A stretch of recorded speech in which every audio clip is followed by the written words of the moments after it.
Orange aqui a trobe, que 16 dias de ativismo, onde conjuntamente nós também põe atenção a trobe a problemática de violência entre pareja, entre família, que dia para dia nós mira que é algo de maneira caprichoso que não quer sair fora de nossa sociedade. 25 de novembro para dia 10 de dezembro, 16 dias de ativismo, 16 dias onde nós está Orange Aruba tanto sentindo luz como donando diferentes workshops e informação tocante de tema aqui.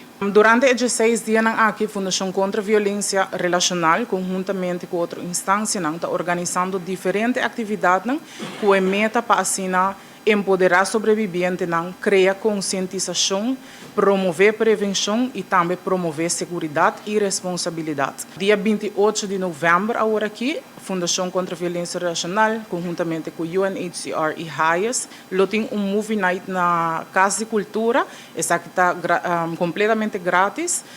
Bini tour para assinar bolso por mira e película aqui que nós também e assinar analisar essa aqui também para compreender pouco mais de tema de violência.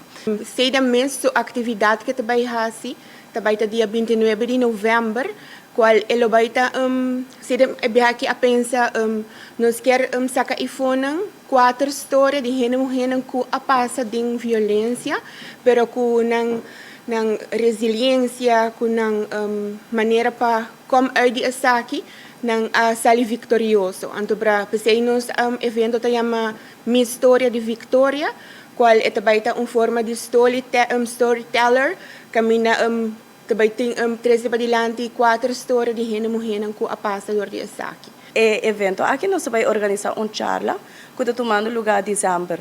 10 for de 6 horas para 8 horas, então aqui na maior por forma parte profissional de nível também mais que welcome, passando por aqui o plano de maior pornificar para boso. Também nós queremos estender também para por favor tenham na conta tour e evento não que está tomando lugar para o Orange World Aruba, que é da boso mais updated, passando por bem evento não e forma parte de Orange World.